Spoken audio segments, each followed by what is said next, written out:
welcome to my channel, welcome to another video. Today we will be seeing how to make this amazing raw mango curry. Now this is a different recipe. Usually we don't put raw mangoes in curries, especially as the star ingredient, but this curry is delicious. It's got that soft sweetness of fresh coconut milk and that sharp tangy flavor of raw mangoes, creating a perfect contrast and balance of flavors. It's an absolute treat to your taste buds.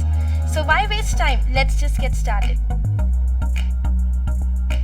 So first you need to chop some vegetables. So take one raw mango, about 2 red onions, some garlic, some ginger, some green chillies and some curry leaves. Now make sure that you take those sour raw mangoes, because don't take those slightly sweet mangoes, guys. It's a totally different curry that we make with sweet mangoes. Here we want it to be tangy, we want it to be sour, so take raw mangoes. Add in some water, grate the raw mangoes really well and add in some water, put it over the heat, and you need to cook this down until you can really mash them up. So they need to get really soft. In the meanwhile, I just grated half a coconut and we need to squeeze the milk out of it. We'll do that later. So after some time you can see that the mangoes will become like this. So just keep it aside. Take a pan and add in some coconut oil, about 2 to 3 tablespoons. Now if you want the complete list of all the ingredients that we're using in this curry with the exact quantities, check the description box down below. Next, add in about 2 teaspoons of mustard seeds. And once the oil gets really hot, the mustard seeds will start dancing, and at this point you want to add in the chopped cloves of garlic.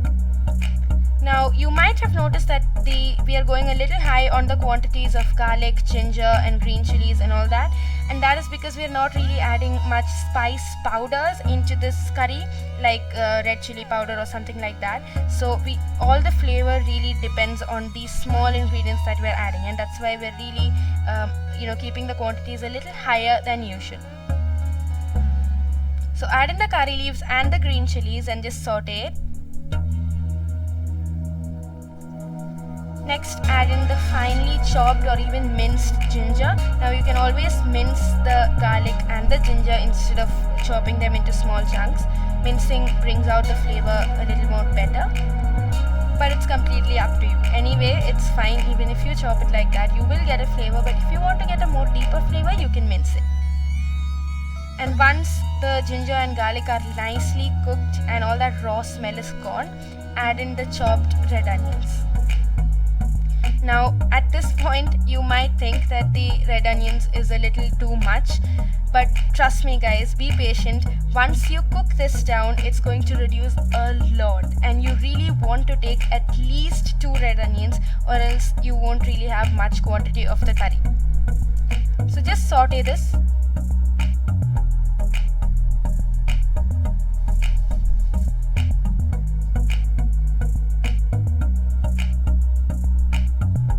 Once all the ginger, garlic, green chilies and the onions and everything is mixed really well, add in a teaspoon of sugar.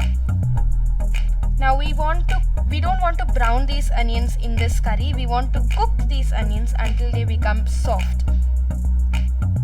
Basically they will be transparent and soft.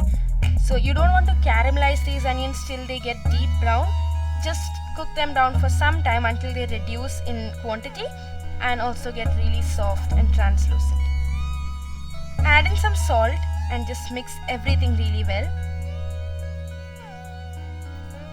and close it and cook it.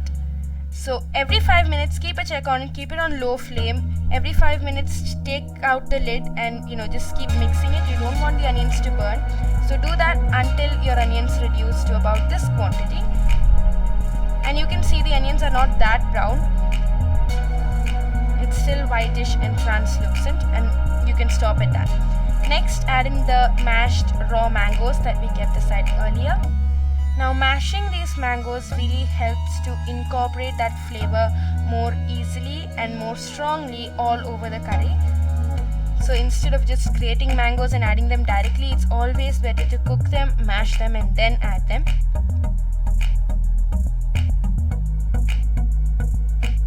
Mix it really well with the onions.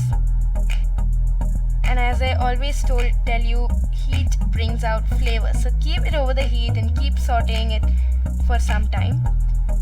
Then add in fresh coconut milk. Now this is concentrated coconut milk. I have taken coconut milk of half a coconut. It amounted to about half or 3/4 cup roughly. So just mix it in. Remember guys, this is concentrated coconut milk. We are going to add the diluted coconut milk later. Now this is all, both of this is the milk of just half a coconut. And once the concentrated coconut milk is really well mixed, add in the diluted coconut milk. Now give it a really good mix. We're not adding water into this curry. We're just going with the coconut milk. That is basically what forms the gravy, and that's what makes the curry so rich and flavorful. Now let it boil over the heat, and in the meanwhile take some mustard seeds and use a mortar and pestle to crush them. Now here, don't put them in a mixer jar and try to crush them. Go traditional, use the mortar and pestle for best results. Now you don't have to use de-seeded mustard, that's not what we want. We want to crush the black mustard and get a yellow, brown, black powder kind of substance. Add it over your curry. This is basically what finishes the curry off, the icing on the cake, which gives it a more deeper flavor. And there, our curry is completely ready to be served. Now traditionally this is eaten with some rice, but of course you can experiment and find your favorite combination. Don't miss out this recipe guys, do try it out at least once, it's amazing. Don't forget to hit that subscribe button and ring that notifications bell for more amazing recipes like this. Also give this video a big thumbs up and share it with all your friends and family. And also check out my channel and watch all my other videos right after you watch this one. If you have any doubts, opinions or suggestions, please feel free to comment down below.